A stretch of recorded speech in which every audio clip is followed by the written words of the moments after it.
Mana mushobora byose, imbere y'abarundi bose bo bene igihugu, jewe Ndayishimiye Varisito, umukuru w'igihugu cy'u Burundi, ndarahiye ko ntazotirigana ku masezerano y'ubumwe bw'abarundi, kwibwirizwa shingiro rya Repubulika y'u Burundi n'ayandi mabwirizwa, kandi ndemeye ko nzoharanira ntiziganya ineza y'u Burundi n'abarundi, nkubahiriza ubumwe bw'abarundi, amahoro n'ubutungane kuri bose.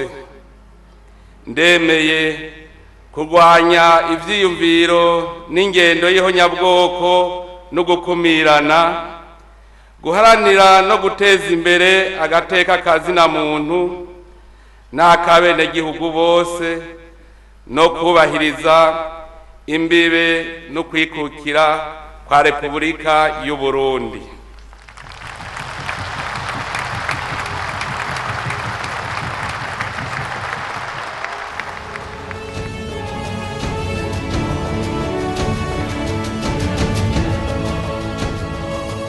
Umukuru w'igihugu cy'u Burundi Nyenicubahiro Evariste Ndayishimiye ararangije umwaka wa gatatu arongoye Burundi. Nibihe bikorwa bigaragara vyaranze imirimo yiwe muri uyu mwaka?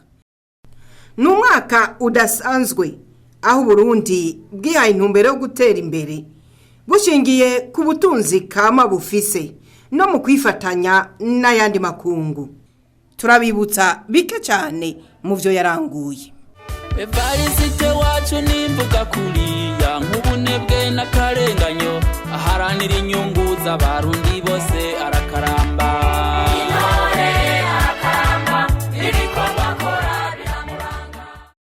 Kuva ku igenekerezo rya 21 mu Kakaro umwaka wa 2022, umukuru w'igihugu cy'u Burundi yarashikirijwe amabanga hambaye yo kurongora umuryango wa Afrika y'ubuseruko.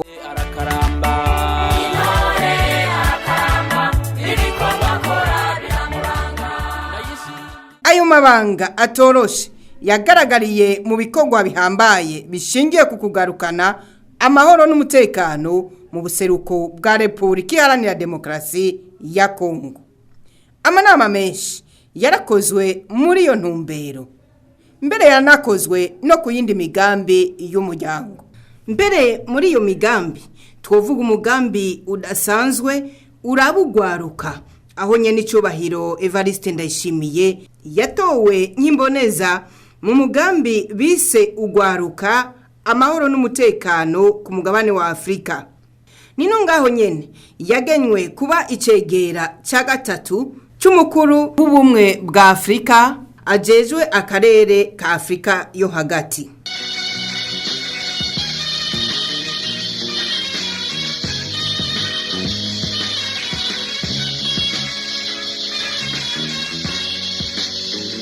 Ewe Burundi ngira ndakuririmbe, ewe Burundi ngucurara, usa n'ijuru rishari ry'inyenyeri, usa n'akayaga ko ku mugoroba, usa n'amazi y'umusarara.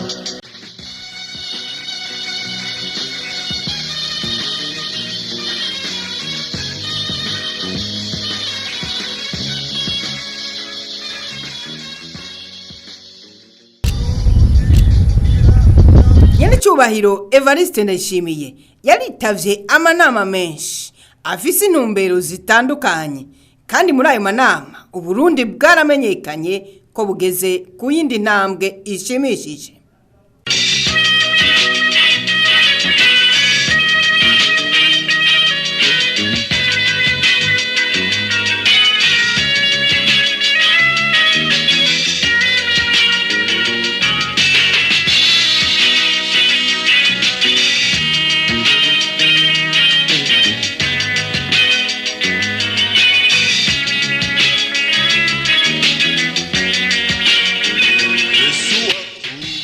Mwaka ugira gatatu Uburundi bwaragendewe ku rugero rwo hejuru.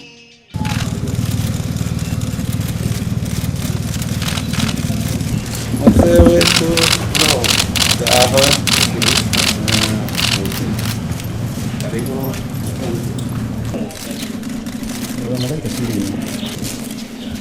Welcome.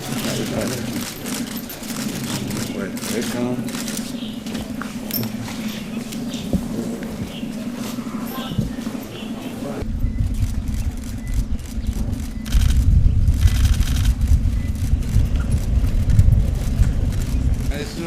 How are you? I'm fine. Salama kabisa. Karibu kabisa. Asante sana. Asante sana. Thank you.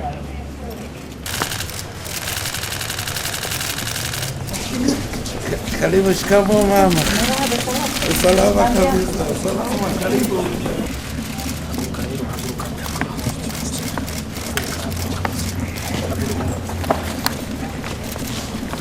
Kazi wacu nyakubahwa perezida. Aho murakoze. Kazi wacu. Bienvenue mon frère. Bienvenue. Ça va, merci. Merci d'être venu. Jumuiya yetu sote tuilinde, tuajibike, tuimarike. Umoja wetu ni nguzo yetu, idumu jumuiya yetu. Ilinde jumuiya Afrika Mashariki, tuwezeshe kuishi kwa amani, tutimize na malengo yetu. Jumuiya yetu sote tuilinde, tuajibike, tuimarike.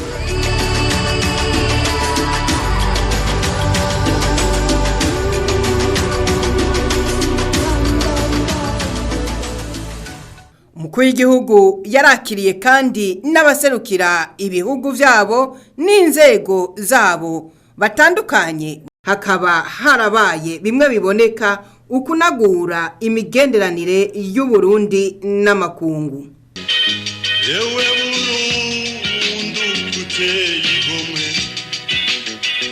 imisozi ukisayangana, nikwikiyaya ugihungabana. Ewe Burundi ngira ndakuririmbe, ewe Burundi ngucurara.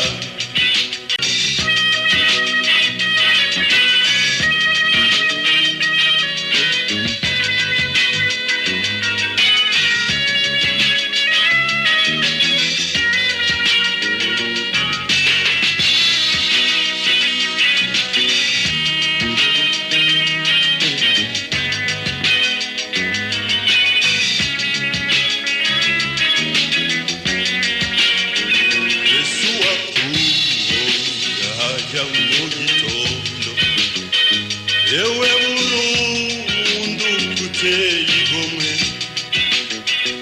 imisozi ukisayangana, nikwikiyaya ugihungabana. Ewe Burundi ngira ndakuririmbe, ewe Burundi ngucurara.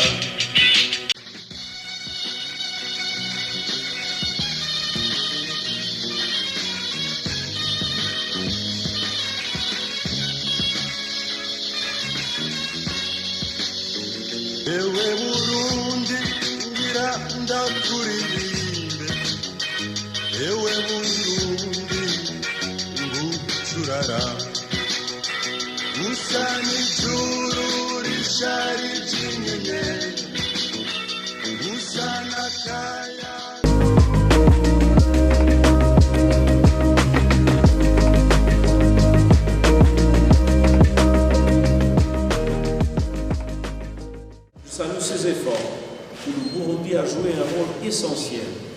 effort qui illustre tout le potentiel d'initiatives africaines en matière de paix et de prévention de conflits. Ces processus menés par et pour les Africains doivent être renforcés et soutenus par toute la communauté internationale. Et je tiens à exprimer toute notre solidarité avec les efforts du gouvernement et du peuple burundais. On a aussi naturellement discuté la contribution généreuse du Burundi en matière d'opération de maintien de la paix. Les soldats burundais ont démontré un courage, une générosité et un engagement absolument admirables. Et nous sommes fiers d'avoir des soldats burundais dans le cadre des opérations de paix des Nations Unies et aussi de l'Union africaine. Nyenicubahiro Varisito ndayishimiye yaritavye amanama menshi afise intumbero zitandukanye, kandi muri ayo manama Uburundi bwaramenyekanye ko bugeze ku yindi ntambwe ishimishije.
Coopérative. Sur chaque colline, on a financé une coopérative à hauteur de 10 millions. Mu Burundi hari amakoperative ku mitumba yose igize igihugu.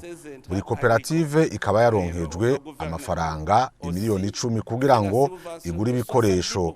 Iruhande y'izo miliyoni 10 zahawe amakoperative, leta itanga ibice 70% vy'amafaranga agugwa umwavu hamwe n'ibikoresho. Abarimyi nabo bakaba batanga ibice 30%. Kamwe mu bundi burorero twagiye turabona, Nyenicubahiro Varisito ndayishimiye yaratowe kuba icegera cy'urongoye ibihugu bihurikiye mu ishirahamwe Komeza. Mbere inama izokurikira y'iryo shirahamwe bikaba bitegekanijwe ko izobera i Bujumbura.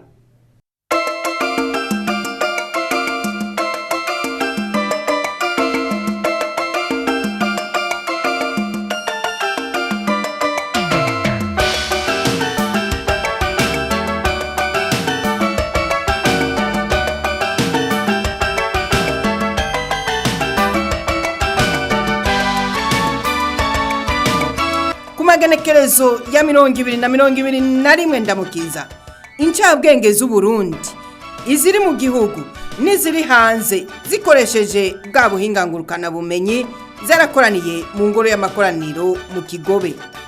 Kwari kugira barabire hamwe ishigwa mu ngiro y'ivyo bari bavuganye mw'ihuriro rya mbere, hanyuma bace bigira hamwe ibibereye gukorwa kugira mu mwaka w'2040 Uburundi buzobe ari igihugu cifashe, muri 2060 buzobe ari igihugu giteye imbere. Barerekanye uko bikwiye kugenda mu bisata vyose kugira ngo igihugu gishike ku ntumbero. Umukuru w'igihugu ari ku kivirera ahimiriza Abarundi mu bisata vyose gutera iyindi ntambwe. Asaba ubushikiranganje butandukanye gutunganya imigambi myiza kandi myinshi, gutyo amafaranga azosohogwe hisunzwe iyo migambi. Igihe twavuga tuti ubu amahera ya leta azokora yerekana ico agiye gukora, hari indongozi nyinshi zace zidoga n'ubu baracidoga ngo ikintu citwa budget programme ngo ivyo bintu ngo neva azanye. Dushaka yuko uhembwa amahera erekana ico wayahembewe, baguha amahera ukoresha erekana ico wayakoresheje, gutyo uyivye tuzoca tubibona. kuko tuzokubaza uti twereke icyo wakoze. mu gisata cy'uburimyi n'ubworozi Nyenicubahiro umukuru w'igihugu yigisha yihereye ko imbere y'uko anashikira abandi nk'ubunebwe n'akarenganyo aharanira inyungu z'abarundi bose arakaramba. Intore arakaramba ibikorwa akora biramuranga. Ndayishimiye izina n'iryo muntu yitaha imfubyi n'abapfakazi icisha bugufi imbere y'abarongoye. Intore arakaramba ibikorwa akora biramuranga. Umugabo yumvira bamuhanura yubahiriza abandi mu bikorwa yegera abato n'abakuru bose akabumviriza. Intore arakaramba ibikorwa akora biramuranga. Amateka yiwe n'intagereranywa ibikorwa akora ntawutobishima Imana yamuduhaye. Iyo urose amahoro nta kindi none amahoro twayakoresha iki kintu si bikorwa. Tuze turashimira Imana yaduhaye amahoro duce rero dukamisha nimvira yuko tutobandanya ego nivyo Abarundi mwazi niwara yari yapfa ngo yaraye ubusa marantwengeye ndiko ndabaza nk'umuntu niwariye ngweka none kutagwaye kwashi ko ntabona ugendera ku magufa uyaza nk'umuntu kubwira yuko inzara imwishe ugasaba ntiyonze ugasaba ntagwaye kwashi mwakakwemeza ko inzara imwishe hagiye rero mu gisaje cavuga nti kwavuze ko inzara imwishe rero narondera indya rero narondera hari abavuga ngo inzara iratwishe none inzara ikwishe uca wicara ucaye ucukora kugira uronke ivyo ufungura. Nyenicubahiro umukuru w'igihugu yarahimirije Abarundi korora ibikoko bito bito na cyane cyane inkwavu imiryango yose gutyo iziraronka icyo yikorako mbere babigwize banabishore hanze aho hose ni muri ya ntumbero yo guteza imbere igihugu. Iyo mutagira udukwavu ntimugire inkoko hajya kubahuka ukabaga impene yawe atari ku nweri ndazi ko bigoye. Mugaga kwavu tunzi inkwavu uravuga utuno munsi ndabukura mu cibo. Nabo bandi biragaragara yuko bari ku kivi.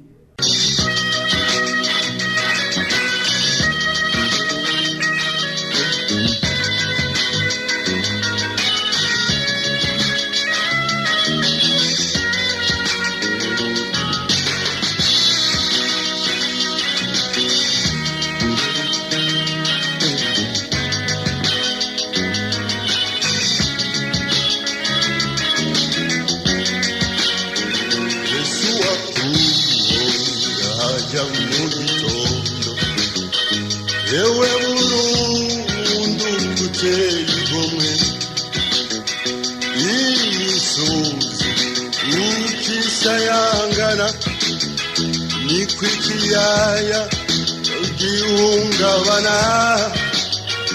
Ewe Burundi ngira ndakuririmbe. Ewe Burundi ngucurara. Umwe wese azanye umuganda wiwe Uburundi kirashobora kuba igihugu gitunze ahubwo kija guterera ibindi bihugu. Mu vy'ubutunzi Nyenicubahiro umukuru w'igihugu yarabifashe mu minwe kugira ngo ubutunzi buhagararirwe neza ifaranga ry'Uburundi rigumana agaciro. Ingingo ya mbere yafashwe kukaba kwabaye uguhindura inoti y'ibihumbi 5 n'inoti y'ibihumbi 10.